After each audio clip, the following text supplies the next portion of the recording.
7 മണിയായല്ലോ. ചെങ്ങായി എപ്പോഴാ വരിക?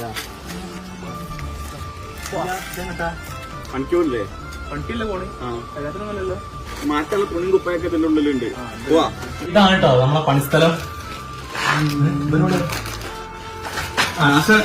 എന്ത് വന്ന പിന്നെ ആദ്യമായിട്ട് പഠിക്കണമെന്നല്ലേ? നല്ലപോലെ കണ്ടും കേട്ടും അറിഞ്ഞു നിന്നാല് കൂടെ ഒന്ന് കഴിച്ചില്ലാവാം. എന്റെ കൂടെ ആൾക്കാരൊക്കെ ദുബായിലാണ്. കൂടെയുള്ളവരൊക്കെ കഴിച്ചില്ല. ഈ തന്ത വേറെ കഴിച്ചില്ല. ഒന്നുമില്ല. അപ്പുറത്തെ റൂമിലെ നമ്മുടെ ടൂൾസ് ഒക്കെ ഉണ്ട് ബാത്റൂമില്. ആ വിട്ടോ എന്നിട്ട് മാറ്റാം. ഇന്ന് വേണ്ട ചേച്ചി തിരികെ പോകുക. ചെന്നായത് എവിടെ? എന്താണ് കാണിക്കണേ? കാണില്ലെന്നത് എന്തായി നോക്കണേ? എന്ത് കാണില്ലാന്ന് പറയണേ? ലൈറ്റ് ഇടാൻ നോക്കിയിട്ട് സ്വിച്ച് കാണുന്നില്ല. ലൈറ്റ് ഇടാൻ നോക്കിയിട്ട് സ്വിച്ച് കാണുന്നില്ല.